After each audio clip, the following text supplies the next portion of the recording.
ஒரு விஷயத்த சொல்ல முடியும், அவர் ஜெயிச்ச தொகுதிகளில் வந்து அவருக்குன்னு ஒரு செல்வாக்கு இருக்கும், அவர் ஒரு இமேஜ் செல்வாக்கு கிரியேட் பண்ணி வச்சிருப்பாரு. முடிஞ்ச அளவுக்கு அந்த தொகுதியில நிச்சயமாக அவர் எல்முருகனுக்கு எதிராக வேலை பார்க்கத்தான் செய்வாரு.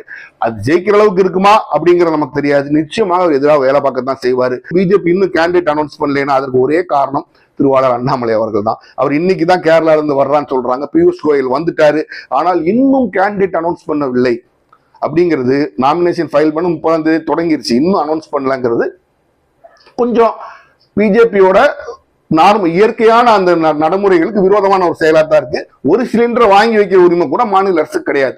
சென்டர் என்ன அலாட் பண்ணதோ அதுக்கு தான், அந்த அலாட்மெண்ட்ல தான் கேஸ் சிலிண்டர் நடக்கும். இது எப்படி மாநில அரசு செய்ய முடியும்? சில விஷயங்கள் நம்ம பேசும்போது குற்றச்சாட்டுன்னு ஒண்ணு சொல்லும் போது அந்த குற்றச்சாட்டு அவர் போய் நெஞ்சில குத்துற மாதிரி குற்றச்சாட்டு சொல்லணும். சொல்றதே ஒண்ணுதான் சொல்றீங்க, அதையாச்சும் ஒழுங்கா சொல்ல வேண்டாமா? எங்கேயாச்சும் ஒரு மீட்டிங் நடத்தினா ஒரு நாளைக்கு மேல மனு கொடுக்குறது, 2 நாளைக்கு மேல மனு கொடுக்குறது. ஏன்னா நடத்தக்கூடாது, வரக்கூடாது அந்த இடத்திற்குன்னா விஜயோட எண்ணம். நீங்க நல்லா புரிஞ்சுக்கணும். பிரச்சாரம் செய்யக்கூடாதுங்கிறதா விஜயோட எண்ணம். யாரையும் கையெழுத்து முதல் தடவை அப்பதான் கையெழுத்து கும்பிட்டுருக்காரு, இப்பதான் ஒரு கையெழுத்து கும்பிட வந்திருக்கு.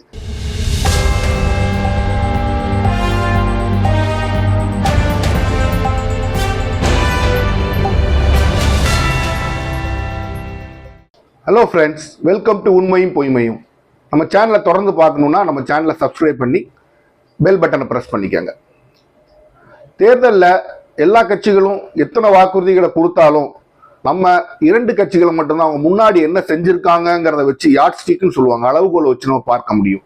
அப்படி நம்மளால பார்க்க முடிஞ்ச கட்சிகள் அதிமுகவும் திமுகவும் தான். ஏன்னா அவங்க வாக்குறுதிகளை கொடுத்ததை நிறைவேற்றினார்களா என்பதை அவர்கள் ஆட்சி கட்டில் இருந்ததுனால எந்த அளவுக்கு நிறைவேற்றி இருக்கிறாங்க அப்படிங்கிறத வச்சு நம்ம ஒரு யாட் ஸ்டிக் போட முடியும். மற்ற நாத்தாக்காவோ அல்லது தியாகாவோ கொடுக்கறதெல்லாம் என்ன பொறுத்த வரைக்கும் எம்டி ப்ராமிஸ் தான்.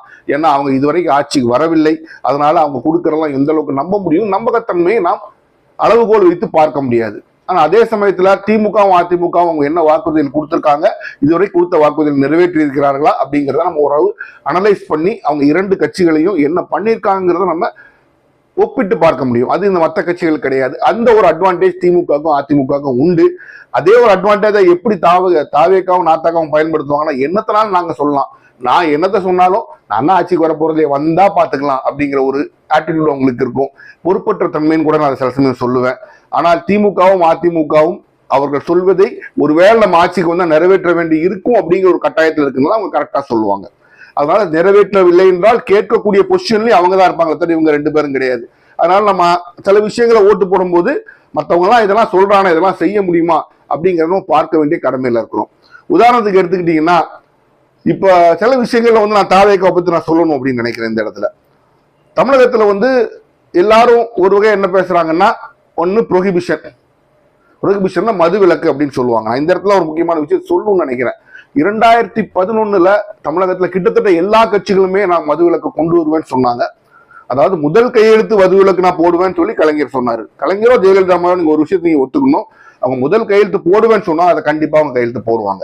2 பேருமே அந்த விஷயத்துல ரொம்ப கரெக்டா இருக்க ஆட்கள் தான். நீங்க என்னதான் அவங்களை குறை சொல்லுங்க, அவங்க முதல் கையெழுத்து இதுக்குன்னு சொன்னாங்கன்னா கண்டிப்பா வந்தோன்னு முதல் கையெழுத்து போடுவாங்க. அந்த அளவு ஆட்கள் தான் அவங்க.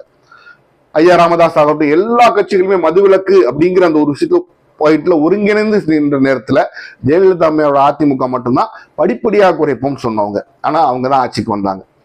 அப்ப பெண்கள் மத்தியில மதுவிலக்குங்கிற ஒரு கோரிக்கைக்கு பெரிய வரவேற்பு இல்லையோ நான் நினைக்கக்கூடிய அளவுக்கு அவங்க ஆட்சிக்கு மெஜாரிட்டியோட வந்தாங்க, அவங்க ஜெயிச்சு பண்ணாங்க. அப்ப அதை ஒரு பக்கம் விட்டுருவோம். இப்ப தாவேக்காவை நீங்க பாத்துட்டீங்கன்னா அதுல வந்து இந்த 2 கொள்கைகள், முக்கியமான கொள்கையில அவங்களோட நடைமுறையில எனக்கு ரொம்ப கோபம் இருக்கு, வித்தியாசம் இருக்கு. ஏன்னா நான் அதை பத்தி அவங்க தெளிவாக சொல்லவில்லைன்னு நான் நினைக்கிறேன். ஏன்னா அவங்க 2 வரைக்கும் ஆட்சியில் இருந்ததில்லை, இதுவரைக்கும் எந்த தேர்தலும் சந்தித்ததில்லை. அப்போ அவங்க விளக்க வேண்டிய கட்டாயத்தில் இருக்காங்க, நான் விளக்கவே இல்லை. ஆதவ அர்ஜுனா ஒரு பேட்டியில சொல்றாரு, அரசாங்கம் மது விற்கக்கூடாது. அப்ப இவங்க மது விலக்குங்கிறது இவங்களோட கொள்கை இல்லைங்கிறது நம்ம தெளிவா புரிஞ்சுக்க முடியுது. அப்ப பிரைவேட் பார்னா யாரு? இப்ப புஷியானந்தங்க இங்க ஓபன் பண்ணி நடத்திட்டு இருக்காரு பாண்டிச்சேரி. அதே மாதிரி உங்களுக்கு புஷியானந்துகள் பல பேருக்கு இங்க வருவாங்க போல, அது அவங்க கொள்கைகள் போல. இன்னொரு மிக மிக முக்கியமான விஷயம், தமிழ்நாட்டில் எல்லா கட்சிகளும் எதிர்க்கின்ற விஷயம், அதிமுகவும் திமுகவும் உட்பட அவங்க 2 பேரும் சேர்ந்து எதிர்க்கிற ஒரு விஷயம் நீட். இந்த நீட்டை பொறுத்த வரைக்கும் நீங்க பாத்தீங்கன்னா தமிழ்நாட்டில் எல்லா கட்சிகளும் இதற்கு இது அதுன்னு கிடையாது, பாஜக தவிர எல்லா கட்சிகளும் தமிழ்நாட்டில் நீட்டை எதிர்க்கத்தான் செய்யறாங்க. ஆனா விஜய் அவர்கள் பாருங்க, அவரோட அபிடவிட்ல நீட் கோச்சிங் கொடுக்கிற ஒரு ஸ்கூலுக்கு 20 கோடி லோன் கொடுக்கறதா சொல்லியிருக்காரு. அப்ப என்ன சொல்றாரு, அந்த வார்த்தைகளை நீ புரிந்துக்கணும் மக்களே, நீங்க நன்றாக புரிந்து கொள்ள வேண்டும். ஆட்சி கட்டிலில் அமர்வோம் என்று சொல்வதற்கு முன்னாடி முதல் எலெக்ஷன்ல இவ்வளவு பெரிய தகுதித்தம் பாருங்க. நீங்க நாங்க வந்து மாணவர்களை அதுக்கு எக்யூப் பண்ணுவோம், கேள்வி எக்யூப் பண்றது இல்ல மிஸ்டர் விஜய், என்னுடைய உரிமையை நீ எப்படி பறிப்பருங்கிறது தான் கேள்வி. அப்ப 20 கோடி லோன் நீட் கோச்சிங் இன்ஸ்டிடியூட் கொடுத்த ஸ்கூலுக்கு கொடுத்தவரு இவர் எப்படி நீட்டை விலக்குவாருங்கிற ஒரு கேள்வியை மக்கள் மனசுல வைக்கணும். இது இவர் மேல உள்ள ஒரு குற்றச்சாட்டு. சரிங்களா? இதுதான் கொள்கைகள் நான் உங்கள்கிட்ட பேசுறேன். நிறைவேற்ற வேண்டிய பொசிஷன்ல உள்ளவங்க நிறைவேற்றிருக்காங்களா இல்லையா? அப்ப திமுக வந்து சொல்லிச்சு நீட்டை எடுத்து விடுவேன்னு சொல்லி முடியல, அப்ப நீங்க அவங்க மேல கேள்வி கேளுங்க, அது தவறு கிடையாது. ஏன்னா அந்த நிலைமையில் அவர்கள் தான் இருக்காங்க. இவங்களை இந்த கேள்விகளை வந்து இவர்கள் என்ன செய்வார்கள் நாளைக்கு வந்தாங்கிறத நீங்க யோசிச்சு பார்க்கணும். அப்படி யோசிச்சு பார்த்து தான் நீங்க வாக்களிக்கணும். சரி, இது நம்ம கொள்கைகள் கொடுத்த வாக்குறுதிகள் விஷயத்துல நம்ம போறோம்.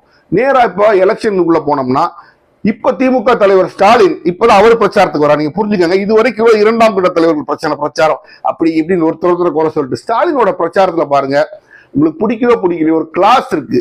தரம் தாழ்ந்த விமர்சனம் யார் மேலேயும் கிடையாது. அவர் கேள்விகளை எடுக்கிறார், ஆப்போசிஷன் மேல கேள்விகள் எடுக்கிறார். அதாவது FCRA ஃபாரின் கான்ட்ரிபியூஷன் ரெகுலேஷன் ஆக்ட்ல இன்னைக்கு நீங்க அமெண்ட்மெண்ட் கொண்டு வர்றீங்க. அந்த அமெண்ட்மெண்ட் எல்லாம் எல்லா சிறுபான்மை இன்ஸ்டிடியூஷன்ஸையும் பெருசா பாதிக்கும், மக்கள் நலன் செய்யக்கூடிய பல விஷயங்களை பாதிக்கும். பல கல்விக்கூடங்கள் மூடலாம், பல ஆஸ்பத்திரிகள் மூடலாம், பல அனாதை ஆசிரமங்கள் மூடலாம். அப்படிப்பட்ட சூழ்நிலை நீங்க அமெண்ட்மெண்ட்ல கொண்டு வரீங்க, அதெல்லாம் தவறு. இதை என்ன சொல்றீங்கன்னு எடப்பாடி பழனிசாமியை பார்த்து அவர் கேள்வி கேட்கிறார்.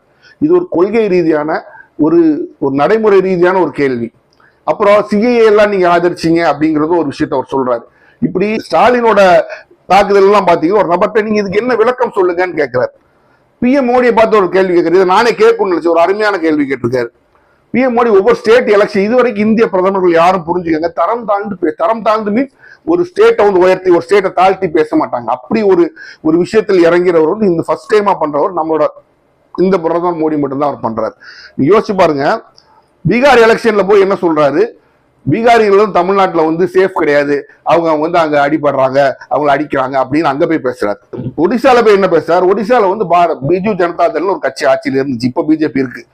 அங்க பிஜு ஜனதா தளோட லீடர் வந்து நவீன் பட்நாயக், அவரோட ரைட் ஹேண்ட் அப்படின்னு சொல்றது பாண்டியன் அப்படின்னு சொல்ற ஒரு தமிழியன். அவர் தான் இப்ப பிஜேபி அடுத்த தலைவராக வருவார்னு கூட சொல்ற அளவுக்கு அவர் இருந்தார். அப்போ அவர் அங்க போய் என்ன சொல்ல கேவலமான வார்த்தை பிரயோகங்கள் நீங்க பாருங்க.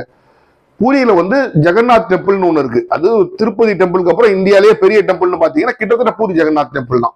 எவ்வளவு பேசுறாரு பாருங்க. பூரியோட இன்னர் சேம்பர் ரத்ன பண்டார்னு சொல்லுவாங்க, பூரியோட அந்த ரத்ன பண்டாரோட சாவி இப்ப தமிழ்நாட்டுக்கு போயிருச்சு. எவ்வளவு ஒரு மாநிலத்தை எவ்வளவு இழிவாக பேசக்கூடிய ஒரு வார்த்தை பாருங்க. இப்ப இதே வார்த்தை அவர் என்ன சொல்றாரு ஸ்டாலின், நீங்க சொன்னீங்களே பீகார்காரங்களை அடிக்கிறாங்கன்னு சொன்னீங்களே, இதை வந்து தமிழ்நாட்டில பேசுங்க, தைரியம் இருந்தா நீங்க பேசுங்க அப்படின்னு ஸ்டாலின் கேட்கிறாரு. அப்ப ஒவ்வொரு மாநிலத்துக்கும் ஒரு பேசுறது பிரதமருக்கு தகுந்த விஷயம் இல்ல. ஒரு மாநிலத்தை குறை சொல்லி அந்த மாநிலத்தில் உள்ளவங்களை எல்லாருக்கும் போய் தூத்திக்கிட்டு அலையிறது குறை சொல்லி ஒண்ணு இல்லை. நீ இவ்வளவு பேசுறீங்க, தமிழ்னு பேசுறீங்க, ஆனா பட்ஜெட் வரும்போது உங்களுக்கு தமிழ்நாடு மேல அக்கறையே இருக்குல்ல, தமிழ்நாட்டுக்கு எதுவுமே செய்ய மாட்டேங்கிறீங்க, அதுதான் உங்களுடைய நிதர்சனமான உண்மை அப்படின்னு சொல்லி ஸ்டாலின் அவரை வெளிப்படையாக வந்து அவர் அந்த இடத்த குற்றம் சாட்டுகிறார். இப்ப இது ஸ்டாலினோட பிரச்சாரம் இங்க தொடங்கி போய்கிட்டு இருக்கு. திமுக மற்ற இடங்கள்ல பிரச்சாரம் பண்ணிக்கிட்டே தான் இருக்கு. இன்னும் திமுகவில் தாம்பர விஷயம் அடங்கல அப்படிங்கிற மாதிரி தான் பேசுறாங்க. அது ஒரு பக்கம் நடந்து கொண்டுதான் இருக்கின்றது. இப்ப நம்ம அதிமுக கூட்டணிக்குள்ள போனோம்னா, முன்னாள் சபாநாயகர் தனபால் அவர்கள் ஒரு பிரஸ் மீட் வச்சு எடப்பாடி பழனிசாமியை கழுவி ஊத்திட்டதா சொல்றாங்க. அவருக்கு கொடுக்க வேண்டிய சீட்டை தூக்கி அப்படியே எல்முருகனுக்கு தாரை வாத்துட்டாங்க. தனபாலும் கட்சியில் ஒரு சீனியர் தான், சீனியராக இருந்தா தான் அவங்களுக்கு வந்து ஸ்பீக்கர்ங்கிற போஸ்ட்டை கொடுப்பாங்க. அந்த போஸ்ட்ல இருந்தவர் இன்றைக்கு தன்னோட மன வருத்தத்தை குமுறல்களை பப்ளிக்காக மக்கள் மத்தியில அவர் போட்டு உடைச்சிட்டாரு.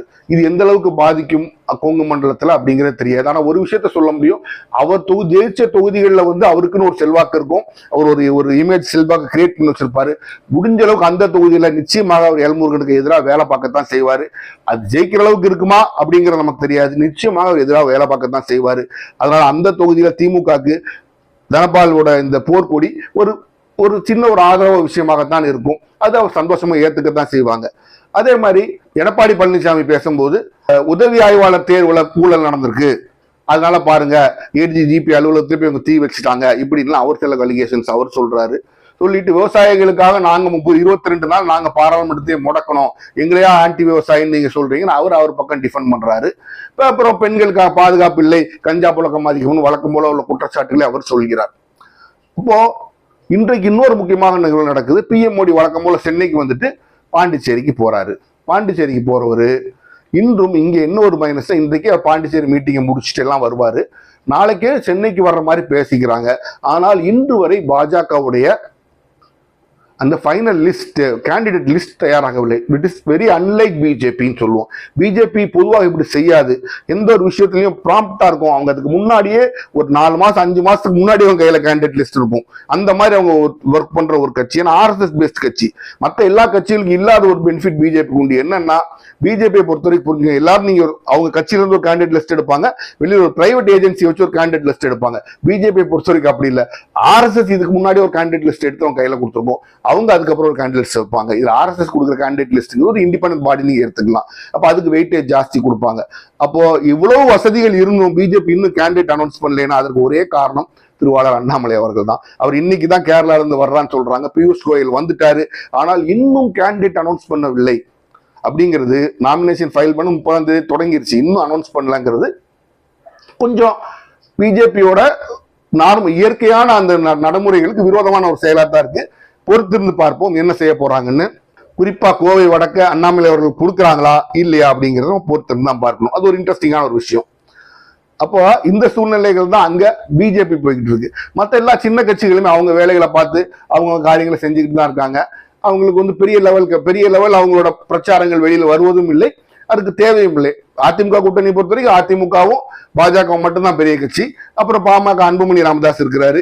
அவர் நிறைய விஷயங்களை அப்பப்ப பேசுவாரு.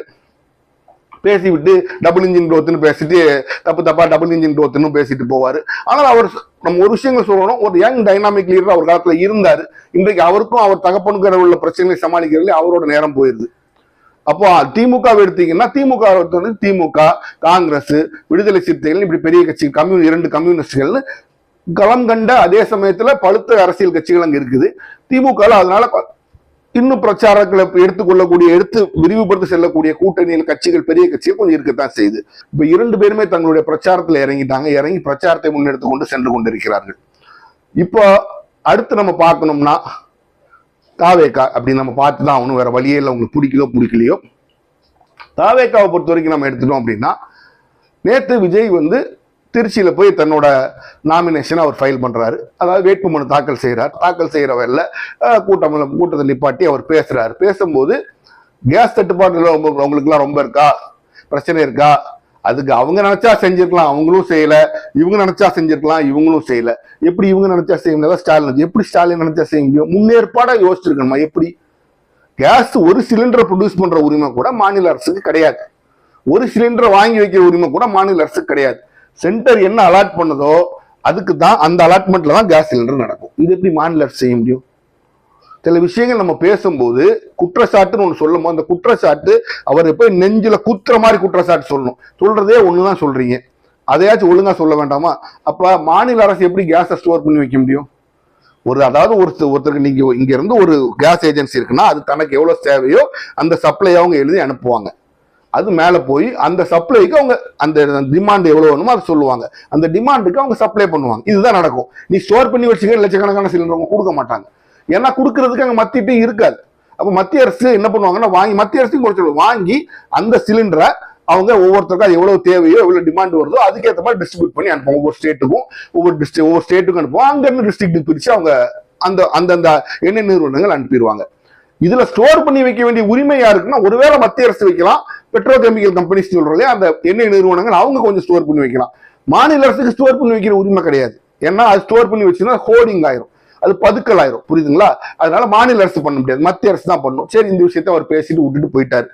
இன்னொரு கூத்தும் நடந்திருக்கு. வேகமா எல்லாரும் ஜரூரா நாமினேஷன் ஃபைல் பண்ணிட்டு இருக்கும் போற நேரத்துல தாவேகாவோட ஒரு கேண்டிடேட் நாமினேஷன் ஃபைல் பண்ண போயிருக்காங்க. வழக்கம் போல எல்லாரும் நல்லா இருக்கீங்களா எல்லாம் விசாரிச்சு உட்கார்ந்து பார்த்தா நாமினேஷன் ஃபைல் பண்ண போனவங்க நாமினேஷன் பேப்பரையே கொண்டு வராம வந்திருக்காங்க. இதனாலதான் இவங்க நிறைய பேர் ரொம்ப கேவலமா திட்டுறாங்க. ஒரு அரசியல் நடத்தும் போது என்ன விஷயங்களை செய்யணும்னு கூட தெரியல. நீங்க தாவேகாவோட இன்னொரு விஷயத்தை நீங்க நல்லா யோசிச்சு பாருங்க. எங்கேயாச்சும் ஒரு மீட்டிங் நடத்தினா ஒரு நாளைக்கு மேல மனு கொடுக்குறது, 2 நாளைக்கு மேல மனு கொடுக்குறது. ஏன்னா நடத்தக்கூடாது, வரக்கூடாது அந்த இடத்திற்குன்னா விஜயோட எண்ணம். நீங்க நல்லா புரிஞ்சுக்கணும். பிரச்சாரம் செய்யக்கூடாதுங்கிறதா விஜயோட எண்ணம். யாரையும் கையெழுத்து முதல் தடவை அப்பதான் கையெழுத்து கும்பிட்டுருக்காரு. இப்பதான் அவர் கையெழுத்து கும்பிட வந்திருக்கு. நீங்க அதை நான் இன்னொரு மருந்தோட சொல்றேன், மாத்தி பாருங்க. இவர் காருக்குள்ள இருந்து மேல 10 நிமிஷத்துல உள்ள போயிடுறாரு. நீங்க அதே மோடியோட ரோட் ஷோ பாருங்க தெரியும். எஸ்யூவில தொங்கிக்கிட்டே வெளில வந்தால் கை காமிச்சிட்டு போவார். சரிங்களா? எஸ்யூவில தொங்கிக்கிட்டே வெளில வந்து கை காமிச்சிட்டு போவார். அப்போ அவர் அரசியல்வாதியா நீங்க அரசியல்வாதியான்னு மக்களுக்கு ஒரு கேள்வி எழுப்பணும். நீங்க நல்லா புரிஞ்சுக்கோங்க. ஸ்டாலின் உள்ள இருந்து சொன்னா ஜன்னல் இறக்கி விட்டாச்சு நீங்க கை காமிச்சிட்டு போகும். நேரா மேல உட்காந்து அப்படியே மேல வந்து 10 நிமிஷம் பேசிட்டு போறது அரசியல் இல்லை. இப்படி ஒரு பேசிக் அரசியல், அடிப்படை அரசியல் தெரியாத ஒரு கூட்டத்தை வச்சுட்டு நீங்க சுத்துன்னு சுத்துறீங்க. நீங்க நாங்க ஆட்சிக்கு வந்து எல்லாத்தையும் மாத்துறோம். எப்படி மாத்துவீங்க? உங்களாலதான் எதுவுமே மாத்த முடியும். என்னது ஏதுன்னு உங்களுக்கு தெரிய மாட்டேங்குது. அவ்வளவு நேரம் பேசுறீங்க. இது அப்படி ஏதாச்சும் ஒரு கொள்கைகளையோ இந்த அரசோட கொள்கை டிசிஷன்ஸ்லயோ இப்ப நான் சொல்றேன் இல்லையா, ஸ்டாலின் இந்த விஷயத்துல கிரிட்டிசைஸ் பண்ணாரு மோடி அப்படின்னு பேசுறீங்களா? கிடையாது. உங்களுக்கு அது பேச தெரியல. உங்களுக்கு அது எதுவுமே தெரியல. உங்களுக்கும் தெரியலை, உங்களை சூழ்ந்திருப்பவர்களுக்கும் தெரியவில்லை. அதுதான் வந்து ஒரு மிக மோசமான ஒரு நிலைமையில உங்க கட்சி இருக்குன்னு சொல்றது. ஓட்டு உங்களுக்கு போட்டு நாளைக்கு மேல உட்கார வச்சுட்டா நீங்க இதே மாதிரி 4 நாளைக்கு ஒரு 5 நாளைக்கு ஒரு தான் தலையை காப்பா ஆபீஸ்க்கும் தலையை காமிச்சு நினைச்சீங்கன்னா தமிழ்நாடு சீரழிஞ்சிரும். அது ஒரு இன்கார்னேஷன் கம்பெனி கிடையாது, அது ஒரு மாநிலம், மக்கள் நலன் சார்ந்த ஒரு விஷயம் அப்படிங்கறத நீங்க புரிஞ்சுக்கணும். இது உங்களோட சைட்ல இருக்க தாவேகா சைட்ல இருக்கிற விஷயம். சீமான் அவர்கள் ஊரா போய் புலம்புறாரு. 15 வருஷமா நான் நிக்கிறேன், என்ன ஒரு மாற்றம் அப்படிங்கிற மாதிரி அவர் புலம்புறாரு. அப்ப சீமான் என்றைக்குமே பேசும்போது நீங்க பாத்தீங்கன்னா ஒரு விஷயத்த நான் சீமான் என்னைக்குமே அட்மையர் பண்ணுவேன், ரொம்ப அவர் ரசிப்பேன். அதாவது நீ என்ன ஸ்பீச் வந்து ஒருத்தர் பேசும்போது வந்து அதை வந்து அவர் முதல்ல முன்னாலேயே தயாரிச்சு வச்சுட்டு அதுக்கேற்ற மாதிரி பேசலாம், தப்பு இல்லை. அப்படி பேசும்போது உங்களுக்கு தமிழ் தவிர வேற வார்த்தைகள் கலக்காம பேசுறதுனா சரி, அவரு நல்லா மனப்பாடம் பண்ணிட்டு பேச இருப்பான்னு சொல்லலாம். ஆனாலும் கேள்வியாளர் கேட்கும் போதும் சுத்தமான தமிழ்ல பேசுறாரு. அது ஒரு வரவேற்கக்கூடிய விஷயம். அது வரவேற்கக்கூடிய விஷயமாக மட்டும் இல்லாமல் அது நம்ம வந்து இன்னும் உற்சாகம் கொடுக்கக்கூடிய ஒரு விஷயம். அந்த அப்படி பேசுகின்ற தலைவர்கள் ஒரு காலத்துல கிடையாது. கலைஞர் இருந்தாரு, அன்பழகன் இருந்தார். அன்பழகன்லாம் நீங்க பேசுனீங்கன்னா ரொம்ப அருமையா தமிழ்ல பேசுவாங்க. எல்லா கட்சியிலும் குமரி ஆனந்தன் இருந்தார். எல்லா கட்சியிலும் இப்படி ஒரு 4 பேர் இருந்தாங்க. இன்றைக்கு அப்படி ஆட்கள் இல்லை. அந்த ஒரு இடத்த வந்து அந்த நல்ல தமிழ்னு சொல்ல மாட்டேன்னா, அதாவது கலைஞர் மாதிரி கலைஞர் அன்பழகன் மாதிரி அப்படி பேச முடியும் நான் சொல்ல மாட்டேன், குமரி ஆனந்தன் மாதிரி. ஆனால் சுத்தமான தமிழில் பேசுகின்ற ஒரு தலைவர் இருக்கிறார். நண்பா நண்பீஸ்ன்னு சொல்லாம உண்மையான எப்படி ஒரு மீட்டிங்க ஒரு கூட்டத்தை எப்படி நீங்க வந்து அட்ரஸ் பண்ணணும் அப்படிங்கிறத நீங்க சீமான் இருந்து படிச்சுக்கலாம். அதுல அவருக்கு ஒரு பெரிய பிளஸ் தான். இந்த எலெக்ஷன் அவருக்கு ஒரு வாழ்வா சாவான்னு சொல்றதை விட அவர் சில டைனாமிக் டர்ன், யூ டர்ன் சொல்லுவாங்க, பெரிய யூ டர்ன்லாம் எடுத்து நிறைய விஷயங்கள் வச்சிருக்காரு. இந்த எலெக்ஷன்ல ஒரு வாக்கு வங்கி கூடினா தான் அவர் செய்த அந்த செயல்கள்லாம் சரின்னு வரும். இல்லைன்னா அது தப்பு என்று முதல்ல உணர வேண்டும். முதல்ல இன்றைக்கு திருந்துறதுக்கு உணர்ந்து தன்னுடைய வழிகளை மாற்ற வேண்டும். இந்த எலெக்ஷன் வாக்கு முடிஞ்சதுக்கு அப்புறம் அவரோட வாக்கு வங்கி எப்படி இருக்குங்கிறத வச்சு அவர் என்ன செய்யறாருங்கிறத பொறுத்து நம்ம பார்க்கலாம். இதுதான் இந்த 4 கட்சிகளோட நிலவரமும். மக்களாகிய நாம் இந்த சூழ்நிலையில ரொம்ப குழப்பத்துல தான் இருப்போம். ஐயோ இது இருக்கா இது இல்லையா, இப்படி இருக்கா, இவன் இப்படி பேசுறான், அவன் இப்படி பேசுறான், இவன் செய்வானா செய்ய மாட்டானாங்கிறது. நான் என்றைக்கும் ஒரு விஷயத்துல தெளிவா இருக்கேன். ஊழல் என்பது அரசியலை விட்டு தவிர்க்க முடியாத ஒன்று. நீங்க தயவு செய்து அதை மட்டும் புரிஞ்சுக்கங்க. ஊழல் என்பது யார் வந்தாலும் ஊழல் இருக்கத்தான் செய்யும். ஊழல் இல்லாத ஆட்சி உலகத்திலேயே எங்கேயுமே கிடையாது. உலகத்துல எந்த ஜனநாயகத்திலுமே ஊழல் இல்லாத ஆட்சி கிடையாது. நீங்க ஜப்பான் எடுத்துக்கங்க, ஜப்பான்லயும் ஊழல் இருக்கு. மக்கள் நல்லவங்க. அரசியல்வாதிகள் என்றால் ஊழல் இருந்தா முடியும், எப்படி அவங்க கட்சியை நடத்த முடியும் அப்படிங்கிற ஒரு கேள்வி கேட்டா அவங்க சொல்லுவாங்க. அதனால ஊழல் எல்லா பக்கமும் இருக்கும்.